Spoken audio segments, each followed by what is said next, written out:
Analisti politik Sadri Ramabaja ka thënë se cila do parti politike që do e marrë mandatin e udhëheqjes së kryeministrit të vendit do të bëjë vetvrasje politike nëse bashkëpunon me listën serbe.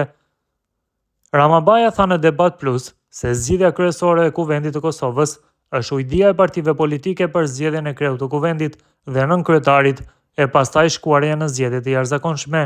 Ai shtoi se kriza e Kuvendit është e natyrës politike dhe se zgjidhja po ashtu duhet jetë e tillë.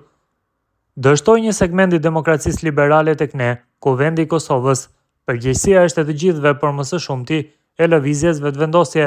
Sigurisht që kjo ka kosto politike, por duket se koston politike se marrin parasysh LVV-ja dhe PDK-ja. Gjithnjë më shumë jam i bindur se vendi po shkon në zgjedhje të jashtëzakonshme me pëlqimin e të dyja partiveve, lëvizjes vetvendosja dhe PDK-s. Krejtësisht pozicion tjetër kanë LDK-ja, AAK-ja dhe Nisma. Natyrisht nuk kemi zgjidhje të tjera, nuk shohim mundësi tjetër, deklaroi Ramabaja. Mëtej analisti politik thotë se kriza është e natyrës politike dhe se zgjidhja duhet të jetë po natyrës politike.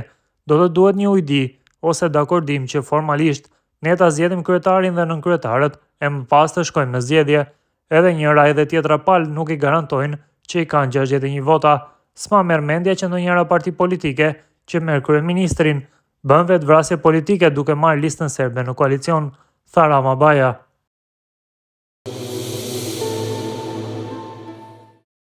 Pas dështimit për herë të tretë për votimin e Albulena Haxhiut si kryetare të Kuvendit të Kosovës, vetvendosja ka ndërruar mendje. Kandidati për kryetari i Kuvendit në seancën e radhës i propozuar nga vetvendosje duket se do të jetë Glau Konjufca. Kështu kanë bërë të ditur burime për arbëresh.info brenda vetvendosjes, pasi kandidati i vetëm i pëlqyer nga të gjitha partitë opozitare është Konjufca. Ndërkohë, rregulloria e re e Kuvendit parasheh që ndërprerjet gjatë seancës konstituitive nuk mund të zgjasin më shumë se 40 orë. Kjo do të thotë se seanca e radhës duhet të mbahet brenda 2 ditëve të ardhshme, konkretisht të premte në orën 10.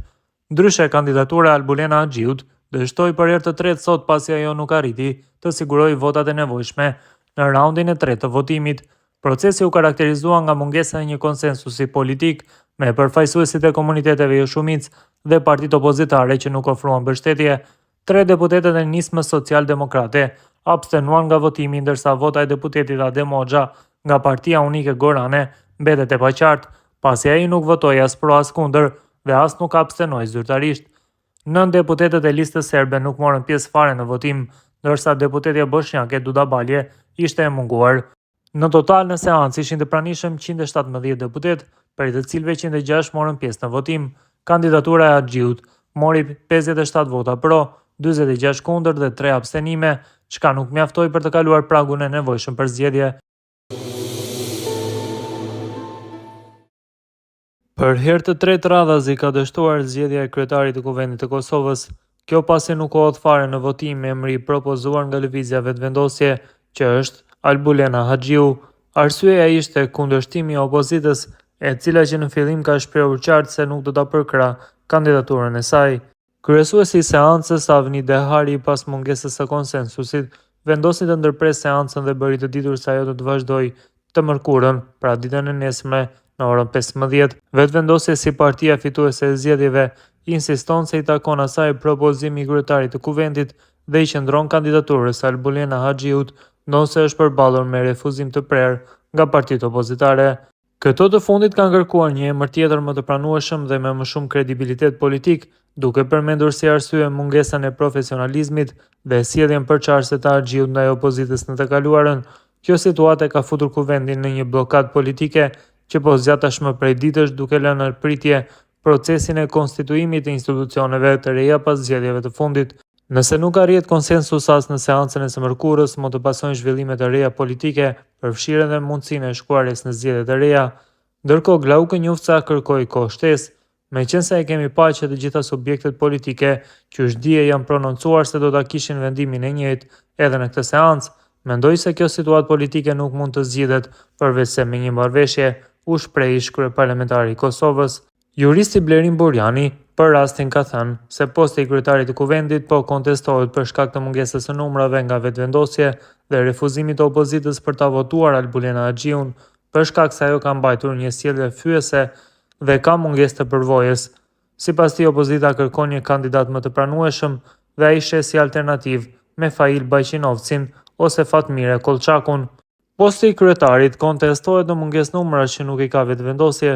Pastaj opozita kushtozon VV-n për Albulenën e don dikën tjetër më të aftë, më të pranueshëm. Vetëvendosje dihet se problemi kryesor e ka me deputetët pa profil profesional fare, pra aty nuk ka çka të zgjedh askush, por dikush duhet. Kjo që e them dikush, pra duhet dikush tjetër të kandidohet, që madje nuk është fyes dhe i padijshëm deri në fund. Mendoj se Mefail Bajqinovci mund të jetë kandidat apo Fatmire Kolçaku.